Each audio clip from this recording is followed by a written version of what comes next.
नमस्कार दोस्तों, आप सभी का एक बार फिर से चंद्रप्रकाश प्रजापति यूट्यूब चैनल पर स्वागत है। दोस्तों आज हमारा संडे डाउट सेशन 90 और आज के इस वीडियो में हम आपको बहुत सारे न्यू अपडेट्स एंड आपके डाउट्स क्लियर करने वाले हैं। तो चलिए दोस्तों आज का वीडियो स्टार्ट करते हैं। तो दोस्तों सबसे पहले हम बात कर लेते हैं इंस्पायर स्कॉलरशिप ट्रांजैक्शन के बारे में। तो अलग अलग बैचेस हैं एंड आपके लिए गुड न्यूज़ है कि इस टाइम पे सारे बैचेस की जो स्कॉलरशिप है वो अंडर प्रोसेस में है। सबसे पहले अगर मैं बात करूं तो बैच 2023 है, ये स्कॉलरशिप सबसे पहले आपको देखने को मिल जाएगी। 2023 बैच की आने ही वाली समथिंग एक हफ्ते के अंदर समथिंग ये ट्रांजेक्शन हो सकता है। और इसके अलावा अगर मैं बात करूँ बैच 2022, 21 और 20 तो ये भी ट्रांजेक्शन हो जाएगा। कहने का मतलब ये जो चारों बैच दोस्तों, ये चारों बैच का ट्रांजेक्शन आपको इसी मंथ नवंबर में ही देखने को मिल जाएगा, क्योंकि नवंबर में ही आपकी स्कॉलरशिप अंडर प्रोसेस में हो चुकी है। अब सवाल उठता है कि ये स्कॉलरशिप सैंक्शन नहीं शो हो रही है। जब भी आप अपना इंस्पायर का पोर्टल लॉगिन करते हैं तो वो एक प्रकार का मैनुअली सिस्टम रहता है इंस्पायर डीएसटी वालों का। अगर उनका मन होता है तो वो उसको अपडेट कर देते हैं, कई बार उसको नहीं भी अपडेट करते हैं, तो उससे आपको कोई भी फर्क नहीं पड़ना चाहिए। कुल मिला के आपके अकाउंट में पैसे आ जाने चाहिए।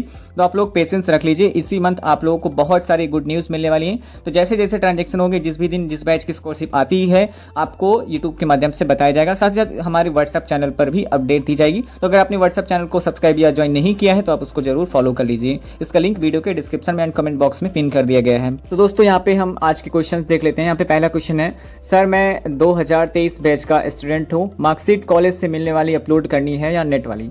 देखिए, आप अगर इंटरनेट वाली अपलोड करते हैं तो ये आपके लिए ज़्यादा बेनिफिशियल रहती है, क्योंकि आपकी जो इंटरनेट मार्कशीट है या इंटरनेट जो रिजल्ट है ये आपको पहले मिल जाता है। और ओरिजिनल मार्कशीट बहुत लेट में मिलती है, कई बार तो 6-6 महीने 1-1 साल में भी लेट में मिलती है।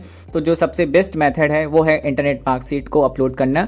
तो इसको करना क्या है, अगर आपका रिजल्ट ईयर वाइज है तो अच्छी बात है, या फिर सेमेस्टर वाइज है। कुल मिला के अगर सेमेस्टर वाइज है तो दोनों सेमेस्टर का प्रिंट आउट निकालना है, और अगर ईयर वाइज है तो जो भी आपकी ईयर वाइज मार्कशीट है आपको उसको प्रिंट आउट निकाल लेनी है। उसके बाद में कॉलेज से प्रिंसिपल, डायरेक्टर, रजिस्ट्रार किसी से भी सिग्नेचर एंड स्टैम्प करा के ही उसको अपलोड करना होता है as a marksheet and performance report वगैरह तो आप जानते ही हैं।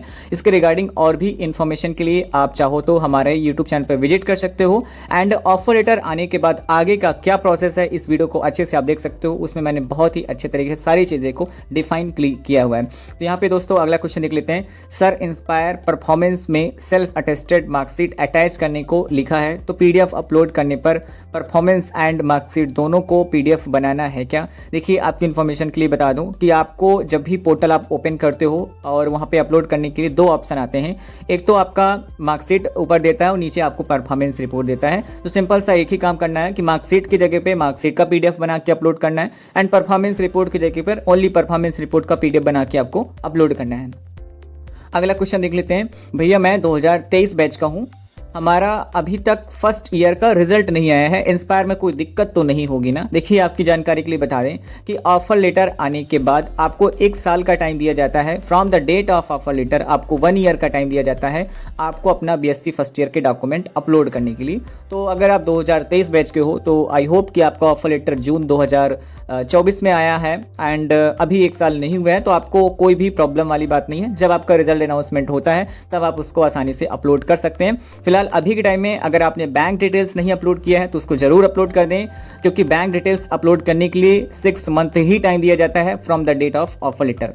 अगला क्वेश्चन देख लेते हैं, 2023 बैच का हूँ, मैंने डॉक्यूमेंट्स अपलोड किया था, वेरीफाइड भी हो गए थे, लेकिन अभी 1 महीने से डॉक्यूमेंट गायब हो गए हैं, फिर से अपलोड करने का ऑप्शन आ रहा है, क्या करूँ भैया प्लीज़ रिप्लाई। देखिए, ये जो क्वेश्चन है ये एक समय तो जेन्युइन क्वेश्चन था, सच में था, लेकिन इस टाइम पे क्या है ना कि बहुत सारे बच्चे देख नहीं पाते, समझ नहीं पाते। जिस टाइम पे टेक्निकल इशू था उस टाइम तो सच में डॉक्यूमेंट्स गायब हो गए थे, लेकिन दोस्तों अभी के टाइम में कोई भी वेबसाइट में टेक्निकल इशू नहीं है, सारे बच्चों के डॉक्यूमेंट्स शो हो रहे हैं। तो ऐसे केस में आपको कैसे पता करना है कि मेरे डॉक्यूमेंट्स अपलोडेड हैं या नहीं है? तो इसके लिए मैं आपको बता दूं, आप एक छोटी सी गलती कर देते हो। गलती क्या करते हो, जस्ट इमेजिन आपने बीएससी फर्स्ट ईयर के डॉक्यूमेंट्स अपलोड किए हैं, तो आप अपना अकाउंट लॉगिन करते हैं and document for BSc MSc का जो वहाँ पे रिलेटेड लिंक में ऑप्शन आता है उसमें आप क्लिक करते हैं।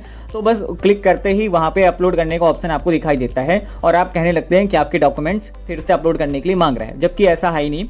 आपको वहाँ पर क्लिक करने के बाद में आपको ईयर भी चूज करना होता है, यानी कि ईयर किस ईयर के लिए आप डॉक्यूमेंट्स अपलोड करना होता है, जैसे उसमें बताता है वैसे ईयर आपको चूज करना होता है। तो आपको अगर आपने फर्स्ट ईयर के अपलोड किए हैं तो आपको ईयर 1 चूज करना है। जब आप ईयर 1 चूज कर दें और उसके बाद में थोड़ी देर इंतजार करें, जब आगे का वहाँ का प्रोसेस दिखे तो वहाँ पर आपको डॉक्यूमेंट्स दिख जाएंगे अगर आपने प्रीवियस में अपलोड किए थे, और अगर नहीं दिख रहे हैं तो आप फिर से डॉक्यूमेंट्स अपलोड कर सकते हैं।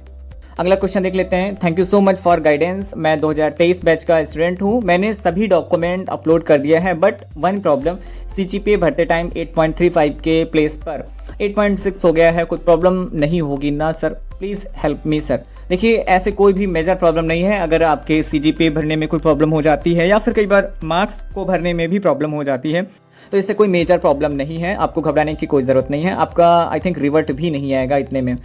और अगला क्वेश्चन देख लेते हैं।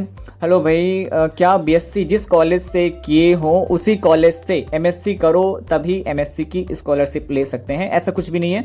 आप MSc किसी भी कॉलेज से कर सकते हैं, किसी भी गवर्नमेंट कॉलेज से कर सकते हैं, किसी भी प्राइवेट कॉलेज से कर सकते हैं।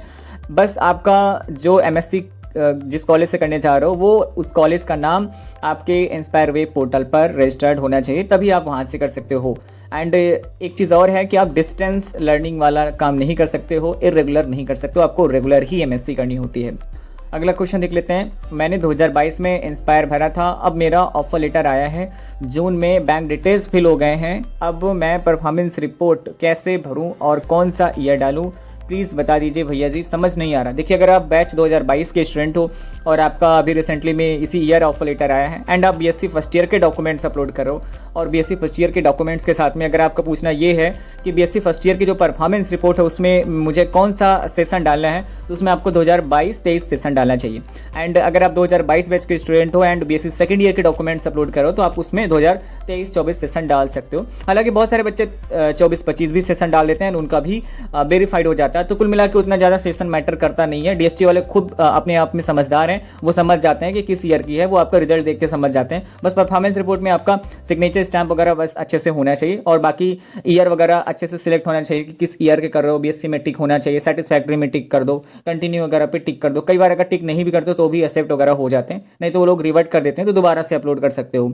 अगला क्वेश्चन देख लेते हैं। प्लीज़ कोई तो मेरी कन्फ्यूजन दूर कर दो वरना मैं टेंशन लेके जाऊंगी। क्या कॉलेज नेम इंस्पायर पोर्टल पर और BSc मार्कशीट में एग्जैक्ट मैच होना ज़रूरी है? मेरे कॉलेज नेम में थोड़ा स्पेलिंग में चेंज है, वीरांगना की प्लेस पे वीरांगना है, तो कोई प्रॉब्लम तो नहीं। देखिए, मैं ये नहीं समझ पा रहा हूँ कि आज के टाइम में स्टूडेंट्स इतनी ज़्यादा टेंशन क्यों ले रहे हैं एक छोटी सी मिस्टेक की वजह से, और इतनी ज़्यादा आपको परेशानी नहीं लेनी। मैं कहता हूँ अगर आपको इंस्पायर नहीं भी मिलती तो भी आपको ये जो सारे वर्ड्स हैं यूज़ करने की कोई ज़रूरत नहीं है। एंड अब मैं आपको रियलिटी बता दूं तो इससे बहुत ज़्यादा कोई बड़ी प्रॉब्लम नहीं है। अगर एक छोटी सी स्पेलिंग में मिस्टेक है, आपको आसानी से इंस्पायर स्कॉलरशिप मिल जाएगी। फिर भी अगर आपको फ्यूचर में कोई प्रॉब्लम आती है तो आप हमें कांटेक्ट कर सकते हैं। मैं अभी लास्ट में अपना व्हाट्सअप नंबर भी प्रोवाइड कर दूंगा। कोई भी जानकारी चाहिए तो आप इतना ज़्यादा फ्रस्ट्रेट परेशान बिल्कुल भी नहीं होना है, एंड ऐसे बिल्कुल भी आपको शब्दों का यूज़ नहीं करना है जैसे कि आपने किए थे। अगला क्वेश्चन देख लेते हैं। दोस्तों, यहाँ से सारे क्वेश्चंस खत्म हो चुके हैं। आज के इतने ही क्वेश्चन थे हमारे पास में। अगर आपके मन में भी कोई डाउट है तो आप इसी वीडियो के नीचे कमेंट कर सकते हो। नेक्स्ट संडे डाउट सेशन में उसको हम जरूर दिखाने की कोशिश करते हैं। एंड अगर आपके पास में कोई जनरल क्वेरी है इंस्पायर स्कॉलरशिप से रिलेटेड तो आप हमें इस व्हाट्सअप नंबर पर मैसेज कर सकते हो। जरूर हम उसको एक बार देखने की कोशिश करेंगे एंड आपकी प्रॉब्लम को सॉल्व करने की कोशिश करेंगे। दोस्तों, वीडियो अच्छा लगा हो तो वीडियो को लाइक करें, शेयर करें। चैनल पर न्यू हो तो चैनल को लीजिए सब्सक्राइब। तो मिलते हैं नेक्स्ट वीडियो में। Thank you.